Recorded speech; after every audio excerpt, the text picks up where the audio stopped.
жиынтық бағалау және тоқсандық жиынтық бағалауларды қарастыру. Енді мынандай тосын сұрақ бар. БЖБ дегеніміз не?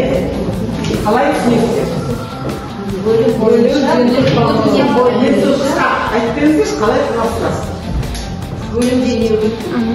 Бөлім бойынша не өтті? Бөлім тақырыбына қарай. БЖБ дегеніміз ол бөлім бойынша жиынтық бағалау тапсырмалары. Бізде міндетті түрде қалыптастырушы бағалау нұсқаулықта бізде өзінің ережесі бар. Қалай біз БЖБ жолдарын қосуымыз керек, немесе тоқсандық жиынтық бағалауды қосуымыз керек.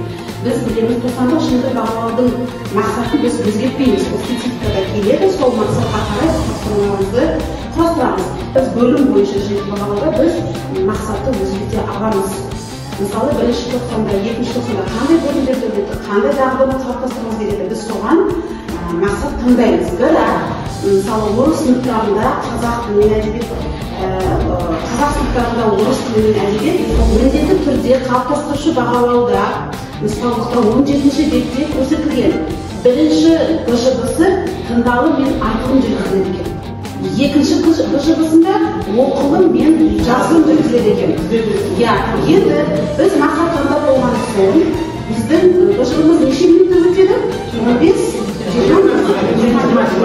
және бізде орыс сыныптарында қолдану болады. Қазақ сыныптарында жоғары деңгейлерді бағалауда жоғары деңгейлерді қамтимыз. Біз БЖБ-ны құрастырғанда мақсатымызға жету үшін ең бірінші мұғалім нені ескеріп келеді. Ең бірінші ол жабық тапсырма.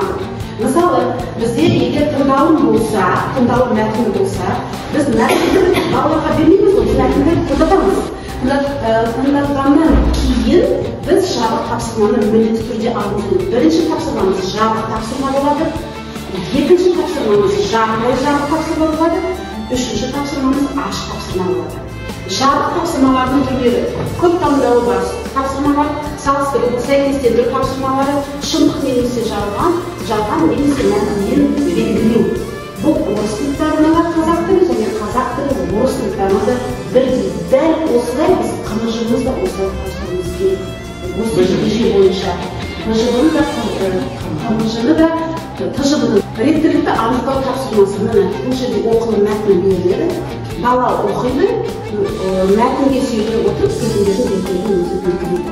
Бұл жабық тапсырма. Қазір жаңа биыл бізде әдістемелік нұсқаулықтарда не келді? Диктант алуымыз керек, жазба жұмыстар мазмұны. Бірақ бізде жазба жұмыстарға диктант болсын, мазмұндама болсын, бізге мақсат берген жоқ қой. Біз не істейміз? Оқу бағдарламасын ашып, оқу бағдарламасынан жаздың бағысын немесе тілдік бағдардағы біз БЖБ мақсатын таңдаймыз.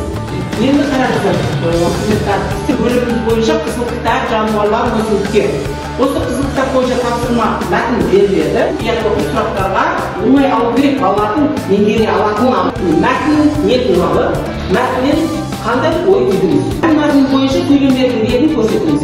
Жаңа сөйлем, мына бетін сөйлем, үшінші сөйлем, төртінші сөйлем. Сөйлемдерді мәтіннің ішінен алып. Жаңа бағдарламаның ішіндегі мақсаттан алып отырмыз да, бірақ бізге диктантқа нақты мынандай мақсат беріп қойылған жоқ. Мына қателер үшінші тапсырма жаңа диктантымыз болады. Қараңыздар, қателер сөз кезеңіне отырып сөздің және қайта көшіріңіз. Сөз белгілерін дұрыс қойыңыз. Біз көшіру диктантты. Қараңыздар, түйоқұс деген мәтін алып, түйоқұс мысалы е қалып кеткен, күні үлкен жазу керек, қателерді табады. Скриптінде орфографиялық ережеге сай сүйене дұрыстап жазады. Одан кейін қателерді ескереді, тыныс белгілерді дұрыс қояды. Шығармашылық диктант, көшіру диктанты, тағылсын. Бірақ балаларды тыңдауға қажеті 20-25 минутқа лайықтап, соған сай болған. Скру диктанты деген мынандай екен. Мінезіңге байланысты тақырып алып аласыздар да, айтып келе жатып, сол жерге сықырып қалады еместі, бала керекті мінезіңді қояды екен. Болмаса, жаңағы шылдық жалсаңыздар да айтасыз да қайтадан тағы да бір кетіп қаласыз, ана бала сол жерге керектісін қойып отыр. Әрі шығармашылық қосылып отыр оның ішіне, және логика. Шығармашылықтарды жақсы білесең, айтады ағарай өзі жалғастырып жазу керек. Өзі шалдай отырып, сыни хабарлама жазу дейміз. Біз сыни хабарлама жазады деп жазамыз, бірақ жақшаның ішінде көрсетеміз. Мазмұнда қандай жұмақ Абай Сайынның әңгімесін тыңдатамыз. Дәл жаңағыдай мәтінді оқып, әңгіменің тақырыбы мен идеясын анықтаңыздар. Дәл тағыдай ашық тапсырмалармен келеді. Тағы да мәтін тыңдап, мәтін мазмұны бойынша өзі жоспар құрайды. Және жоспардан кейін және де мына бағалау дискриптіміз жоғарыда көрсеткен тапсырмаларымыз қайта мына бағалау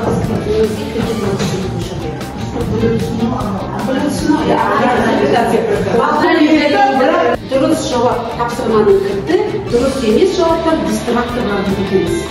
Енді ол дистракторлар дистракторлар дегеніміз өтілген материалға сәйкес болуы және шындыққа жанасымды, бірақ дұрыс емес жауап болуы тиіс. Дистракторлардың басты мақсат оқу материалды жетік меңгергенмен оқушымыздың зейінін шоғырландыру. Сақ патшайымы туралы берілді.